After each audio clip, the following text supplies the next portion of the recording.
এভারকেয়ার হাসপাতালের সামনে রয়েছেন আমাদের সহকর্মী শফিকুজ্জামান রুবেল। আমরা সরাসরি যাচ্ছি তার কাছে। বেগম জিয়ার রাজনৈতিক জীবন, তার রাজনৈতিক প্রজ্ঞা, আদর্শ, তার আপোষহীন নেতৃত্ব সবকিছুই এখন মানুষের মুখে মুখে, মানুষের অন্তর ধারণ করছে। বিএনপি নেতৃবৃন্দ তারা ধারণ করছেন, তারা তাকে রাখতে চান মনের গভীরে। এই মুহূর্তে আমরা দেখতে পাচ্ছি যে নেতাকর্মীরা সকলেই শোকাহত। একে একে হসপিটালে বিভিন্ন নেতারা তারা আসছেন। আমরা কিছুক্ষণ আগে এভারকেয়ার হাসপাতাল থেকে বেগম জিয়ার বড় ছেলে বিএনপির ভারপ্রাপ্ত চেয়ারম্যান তারেক রহমানকে বের হতে দেখেছি। তিনি বের হয়ে গেছেন, তিনি সারা রাতে এখানে ছিলেন। তারপরে আমরা দেখেছি এখানে বিএনপির যে কেন্দ্রীয় নেতা তারা এসছেন। বিএনপির মহাসচিব মির্জা ফখরুল ইসলাম আলমগীর তিনি ক্যাবিনেট বৈঠকে যোগ দেওয়ার জন্য গিয়েছেন। আপনারা জানেন যে বিএনপির চেয়ারপারসন বেগম খালেদা জিয়া তিনি এই মুহূর্তে রাষ্ট্রের অতি গুরুত্বপূর্ণ ব্যক্তি, তাই তাকে রাষ্ট্রীয় মর্যাদার বিষয়ে এবং যাবতীয় যেই কার্যক্রমগুলো রয়েছে সেটা কিভাবে কোথায় হবে এই বিষয়ে আলোচনার জন্য যে ক্যাবিনেট বৈঠক হবে সেখানে মূলত যোগ দেওয়ার জন্য বিএনপির মহাসচিব মির্জা ফখরুল ইসলাম আলমগীর তিনি সেখানে গিয়েছেন। আমরা দেখতে পাচ্ছি যে এভারকেয়ারের সামনে এই মুহূর্তে শোকের ছায়া। বিভিন্ন যারা কর্মী নেতৃবৃন্দ তারা কিন্তু এখানে এসে কান্না করছেন। অনেকে অশ্রুসিক্ত, অনেকে নীরবে স্তব্ধ হয়ে গেছেন।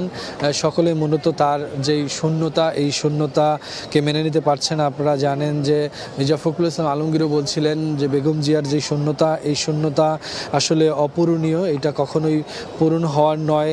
তাই তারা মূলত বেগম জিয়ার দেখানো পথেই চলতে চান। আমরা একটু বলতে চাই যে বেগম জিয়াকে নিয়ে মূলত তার দলের পক্ষ থেকেও একটি সংবাদ সম্মেলন করে জানানো হয়েছে তারা 7 দিনব্যাপী শোক আয়োজন করতে, শোক পালন করবেন। সে অনুযায়ী তারা কিছু পদক্ষেপের কথা আমাদেরকে জানিয়েছেন। বিএনপির যুগ্ম মহাসচিব অ্যাডভোকেট রুহুল কবির রিজভী তিনি বলেছিলেন যে তারা 7 দিনব্যাপী কালো ব্যাজ ধারণ করবেন, তাদের কার্যালয়ে পতাকা উত্তোলন করবেন, বিভিন্ন মসজিদে তারা কোরআন খতম করবেন। এভাবে তারা বেগম জিয়ার শোক পালন করবেন। এখন পর্যন্ত আমরা আসলে কখন নাগাদ বেগম জিয়ার জানাজা অনুষ্ঠিত হবে, তাকে কখন রাষ্ট্রীয় মর্যাদা দেওয়া হবে সে বিষয়টি জানি না। তবে বিষয় সিদ্ধান্ত অতি দ্রুতই চলে আসবে ক্যাবিনেট বৈঠকের পরে। ইতিমধ্যে আপনারা জানেন যে ভোর 6:30টায় যখন বেগম জিয়ার মৃত্যু ঘোষণা আসে, তারপরে আমরা দেখেছি বিভিন্ন অঙ্গন থেকে কিন্তু শোক প্রকাশ করতে, শোক বার্তা আসতে। আমরা শুধু দেশে না, দেশের বাইরে বিভিন্ন দেশ থেকেও শোক বার্তা আসছে, সেটি আমরা দেখতে পাচ্ছি। বিভিন্ন অ্যাম্বাসি থেকে শোক বার্তা আসছে, সেটা আমরা দেখতে পাচ্ছি। আমরা জানতে পেরেছি যে বিভিন্ন রাজনৈতিক যে দল রয়েছে সেই দল থেকেও বিভিন্ন শোকের বার্তা আসছে।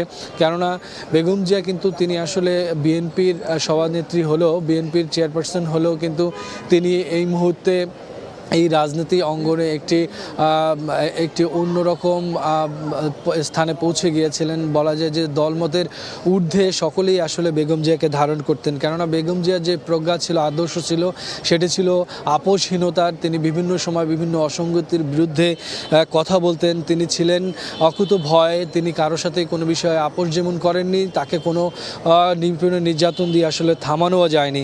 আমরা যেমনটি বলছিলাম যে বেগম জিয়ার রাজনৈতিক জীবন দীর্ঘদিনের 44 বছর তিনি এই বাংলাদেশের সেবায় নিয়োজিত ছিলেন। তিনি তার দলের নেতৃত্বে ছিলেন, বাংলাদেশের নেতৃত্বে ছিলেন, 3 বারের প্রধানমন্ত্রী ছিলেন বেগম জিয়া। তিনি মূলত তার যেই নেতৃত্ব সেটি পুরো দেশের মধ্যে সমাদৃত। এই মুহূর্তে আমরা যদি একটু বলতে চাই যে বেগম জিয়ার রাজনৈতিক জীবন শুরু হয়েছিল 1977 সালে।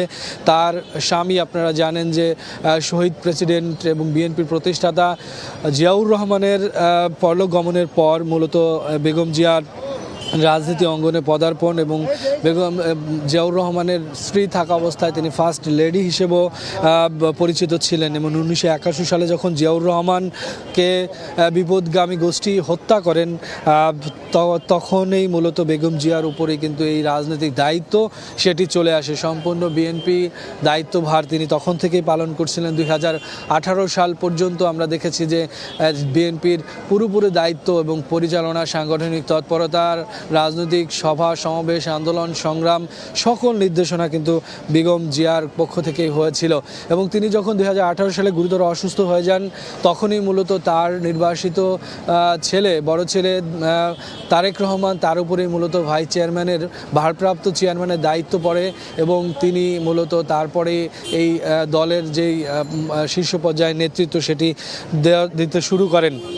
আপনারা জানেন যে বেগম জিয়া 1981 সালে থেকে রাজনীতির যেই জীবন শুরু হয় সেটি দীর্ঘদিনের নেতৃত্বের মধ্য দিয়েই চলতে থাকে। 1982 সালে সামরিক অভ্যুত্থানের পর তিনি গণতন্ত্রের যে চলমান আন্দোলনের নেতৃত্ব দিতে সাহায্য করেছিলেন। আপনারা জানেন যে 1982 সালে আসলে সামরিক শাসক হোসেন মোহাম্মদ এরশাদ তিনি যখন ক্ষমতা কুক্ষিগত করেন, দীর্ঘদিন তিনি যখন এই রাষ্ট্র পরিচালনা দায়িত্বভার কুক্ষিগত করে রেখেছিলেন, এক নায়কত্ব প্রতিষ্ঠা করেছিলেন, তখন কিন্তু তার বিরুদ্ধে এই যে গণতন্ত্র পুনরুদ্ধারের প্রচেষ্টায় অগ্রভাগেই নেতৃত্ব দিয়েছিলেন বেগম জিয়া, যেই নেতৃত্বর ফেলেই এবং সর্বোপরি সকলেরকে নিয়ে যখন তিনি রাজপথে ছিলেন তাদের এই অকুতভয় সংগ্রামের ফলেই কিন্তু 1991 সালে মূলত 1990 সালে এই এরশাদের পতন হয় এবং 1991 সালে যে নির্বাচন হয়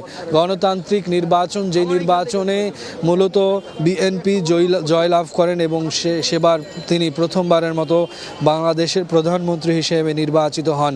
এবং এরপরে আপনারা জানেন যে তার যে নেতৃত্বে সেই নেতৃত্ব 1991 সাল থেকে 1996 সাল পর্যন্ত তিনি এই দেশের রাষ্ট্রভার গ্রহণ করেন এবং দেশকে এগিয়ে নিয়ে যাওয়ার জন্য রাজনীতিকে একটি সৃজনশীলতা দেওয়ার জন্য তার যে চেষ্টা সেটা কিন্তু ছিল।